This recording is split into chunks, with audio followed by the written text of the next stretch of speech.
안녕하세요. 작가의 식탁TV 이 작가입니다. 네, 오늘은 엉덩이 글쓰기에 대한 이야기를 좀 나눠볼까 합니다. 요즘 친구들 글쓰기 굉장히 힘들어하죠? 자, 그렇다면은 도대체 무엇이 문제일까요? 여러분, 무엇이 문제라고 생각하고 계신가요? 스마트폰 시대를 살아가는 요즘 친구들, 영상을 즐겨보는 세대이다 보니까 뭐 독서, 예, 읽기는 물론이고 쓰는 일 또한 제대로 이루어지고 있지 못하다 이런 말씀들 하시죠. 그런데 사실 쓰는 일 잘 해 나가고 있습니다. 여러분 한번 보세요. 문자를 주고받으면서 쓰죠. 그리고 뭐 카톡을 우리 카톡 쓰는 일 많아지면서 쓰는 활동들 더 늘지 않았나요? 그렇다면 무엇이 문제다? 요즘 친구들의 쓰기는 바로 즉석 글쓰기라고 말할 수 있지 않을까? 저는 이렇게 즉석 글쓰기라고 정의 내리고 싶습니다. 쓰는 일이 이루어지고 있어요. 그런데 어떻게? 그냥 단순하게 짧게 단어 던지기로 이루어지고 있고 맞춤법 어떤 문장 갖추기가 전혀 이루어지지 않은 채 이루어지고 있고 이렇게 생각 없이 툭툭툭 내뱉는 그런 글쓰기가 이루어지고 있다는 겁니다. 그래서 오늘 제가 강조하고 싶은 글쓰기는 어떤 글쓰기다? 바로 엉덩이 글쓰기입니다. 엉덩이 글쓰기, 그냥 자리를 지켜서 앉아 있는 글쓰기를 이야기하고 있는 걸까요? 아닙니다. 제가 얘기하고 있는 이 엉덩이 글쓰기의 핵심은 무엇이냐 하면요, 바로 생각하는 글쓰기입니다. 우리가 자리에 앉아서 글을 쓰잖아요.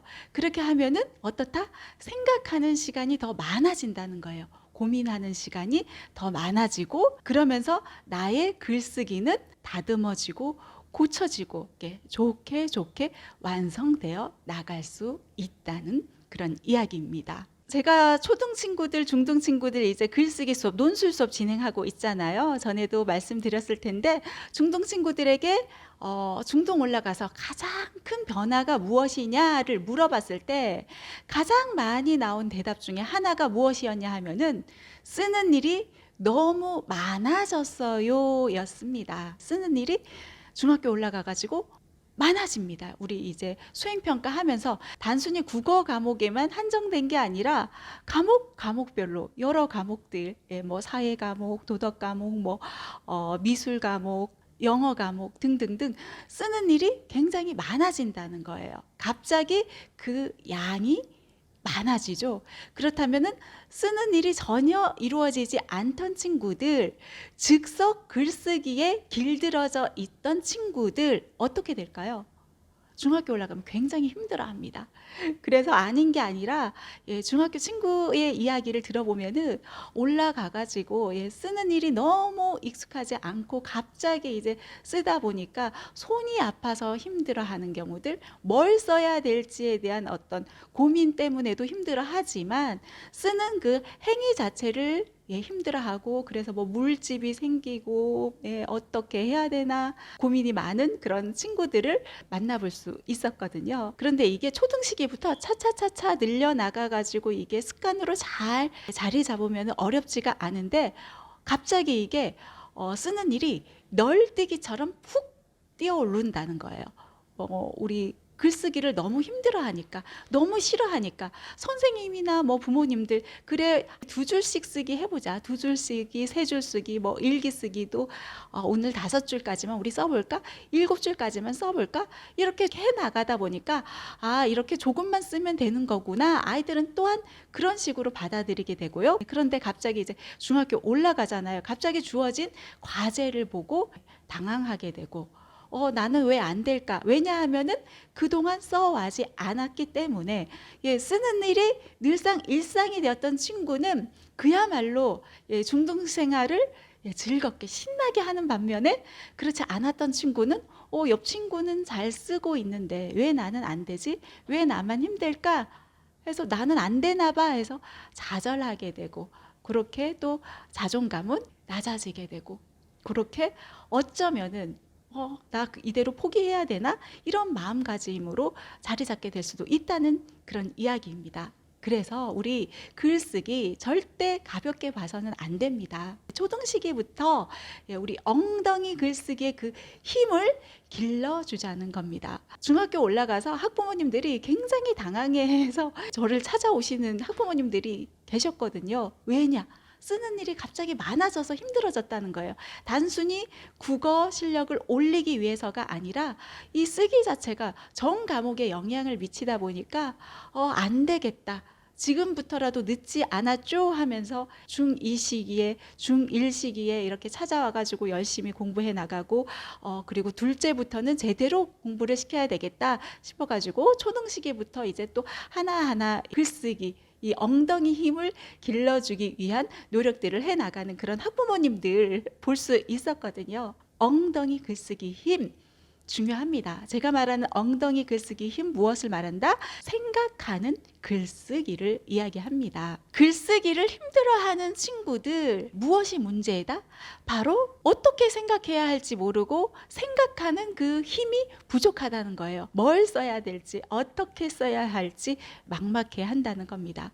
그런데 이게요 습관으로 잘 자리하게 되면은 어느 순간 쓰는 일이 즐거워지고요. 아, 이런 식으로 써 나가면 되는구나 하고 그 방법을 터득하게 되거든요.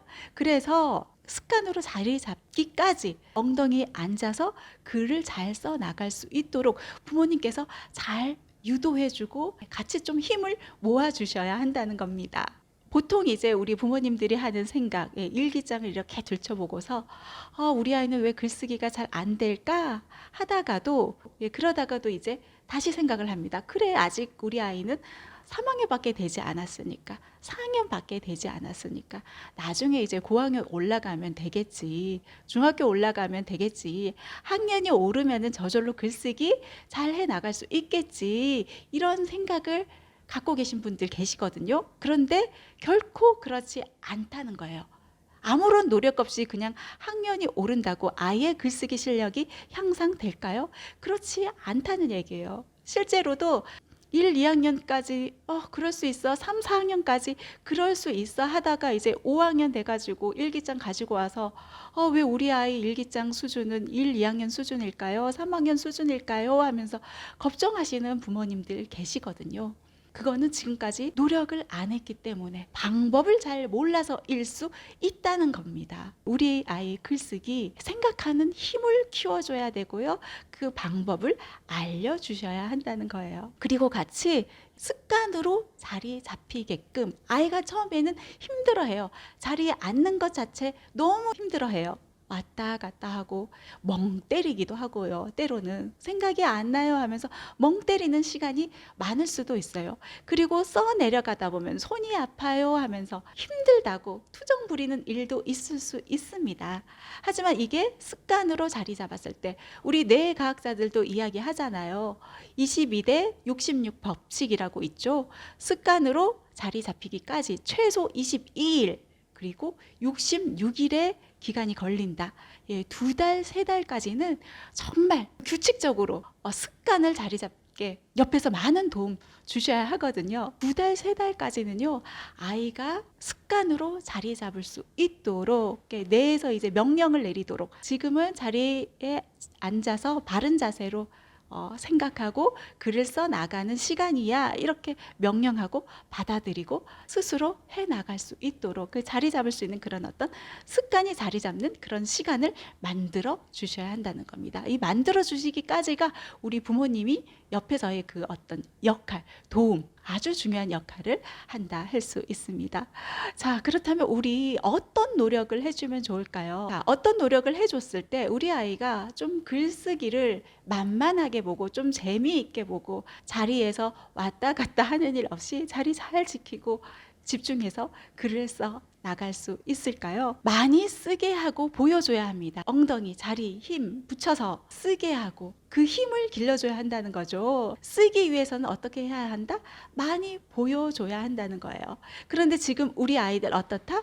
영상 매체를 너무 사랑해요. 그래서 유튜브 보는 거 좋아하고 스마트폰 세대에 살아가는 아이들의 어떤 특징이잖아요. 어떤 텍스트로 되어 있는 글들 읽는 것 자체를 거부한단 말이에요. 그럼 어떻게 해줘야 할까요? 우리 영어 공부하기 위해서 부모님들이 영어 노출이라는 거 해주잖아요. 이렇듯 좋은 글들 찾아서 노출시켜주는 어떤 노력들 해나가면 좋지 않을까 하는 저는 그런 생각을 해봅니다. 케네디 대통령의 어머니 로즈 여사 같은 경우는요, 그런 활동들을 해나갔다고 합니다. 신문 있잖아요. 신문에서 중요 기사들, 이거는 좀 알았으면 좋겠다, 이 내용에 대해서 아이와 조금 이야기를 나눠봤으면 좋겠다 하는 그런 기사들을 찾아서 오리고, 그리고 그 자녀들이 잘 오가는 장소들 있잖아요. 자녀들 눈에 잘 띄는 그 장소에다가 이렇게 보도록 놓았다고 해요. 붙여놨다고 해요. 그러면은 자연스럽게 오가면서 한번 이렇게 훑어보게 되잖아요. 그렇게 해서 어떤 글들, 좋은 문장들, 그런 거를 노출시켜 주는 거죠. 그리고 나서 그 글에 대해서 툭툭툭 식사 시간에 어머니가 그 기사가 있었는데 엄마는 이런 생각을 해봤어 하면서 같이 막 토론을 하도록 했다는 겁니다. 이렇게 좀 노출시켜주는 방법도 좋지 않나 하는 그런 생각이 듭니다. 그래서 신문 기사를 노출시켜줄 수 있고요. 이렇게 케네디 대통령 뒤에는 이렇게 로즈 여사 어머님이 계셨다. 그리고 인도의 초대 수상 네루의 아버지 같은 경우는 매일매일 또 신문을 스크립해 줬다고 하죠. 그래서 스크립해 줘서 읽어 내려가도록 이렇게 했다고 하고요. 그리고 또 이제 네루 아버지 같은 경우는 자주 이제 아들에게 편지를 썼다고 하잖아요. 그런데 이게 또 이 편지가 또 대를 이어서 네루는 딸에게, 인디라 간디에게 쓴 이 옥중 편지 또한 굉장히 유명하잖아요. 이렇게 어떻게 신문을 활용해서 이렇게 좋은 글들 오려가지고 기사든 혹은 사설이든 혹은 칼럼이든 이렇게 오려서 아이들 잘 보이는 곳에 이렇게 붙여주는 것도 좋고요. 혹은 직접 부모님이 아이들에게 편지를 쓰는 것도 한 방법이겠죠. 도시락 편지를 쓴 조양희 소설가 같은 경우는요, 아이들에게 지금은 급식 세대이지만 도시락 시대인 그때에는 아이들에게 도시락과 함께 쪽지들 있잖아요. 편지를 적어서 보내줬다고 합니다. 아이들에게 글을 친숙하게 만드는 거죠. 그렇다고 해서 뭐 편지를 오고 가는 그런 어떤 답장을 기대하기보다도 그냥 그 글자 자체, 이 글 자체에 대해서 아이가 거부감이 없도록 익숙해지도록 그렇게 해나가는 노력을 해왔다는 겁니다. 그래서 이렇게 뭐 신문을 통해서든 혹은 이렇게 편지를 통해서든 아이가 너무 영상에 빠져있다, 책을 거부한다, 그러면 이런 식으로 이렇게 아이 곳곳에 눈에 띄게 뭐 화장실에라도 이렇게 글자 이렇게 보이도록 하면은 아이들이 어느 순간 읽거든요. 그래서 이런 효과를 노려보는 것도 좋지 않나 하는 그런 생각을 해봅니다. 그리고 또 읽게 하는 것에 그치는 게 아니라 쓰는 게 힘들면은 필사 또한 굉장히 좋다고 이야기를 하시잖아요. 영국을 대표하는 총리 처칠 같은 경우가 이런 독서법으로 굉장히 유명합니다. 마음에 드는 인용글을 메모를 하는 거예요. 마음에 새길 만한 어떤 문구들을 노트 마련해가지고 거기다가 이제 정리해 나가면서 좋은 글들을 새기고 필사해 나가다 보면은 어느 순간 흉내내게 되고 따라하게 되고 그렇게 하다 보면은 글이란 이렇게 쓰는 거구나 해서 어느 순간 아하 해서 터득해 나가게 된다는 거예요. 글쓰기 습관 만들기 어디에 있다? 엉덩이에 있다. 엉덩이는 무엇이다? 생각하는 힘이다. 유퀴즈 온더블럭에서 이제 정말 화제가 됐던 영상이 있죠. 서울대 교수님이 나오셔가지고 이제 엉덩이 공부법 해서 굉장히 화제를 모았었는데, 저는 여기에서 이제 공부법에도 활용할 수 있고 이게 또 글쓰기로까지 이어질 수 있다. 여기에서 또 스탠퍼드 대학교 캐롤 교수님의 이야기를 또 강조를 했더라고요. 공부를 잘 하려면 필요한 시간이 있고 그 시간에 맞는 투자를 해야 한다. 무엇이든 공짜로 얻게 되는 건 없죠. 공부를 잘하기 위해서 그만큼 시간을 투자해야 한다. 글쓰기에 있어서도 그렇고 그 무엇에서든지 시간을 투자하고 좋은 습관으로 만들어 나가도록 우리 부모님의 역할 중요합니다. 예, 오늘 이야기 여기서 마무리하겠습니다. 감사합니다.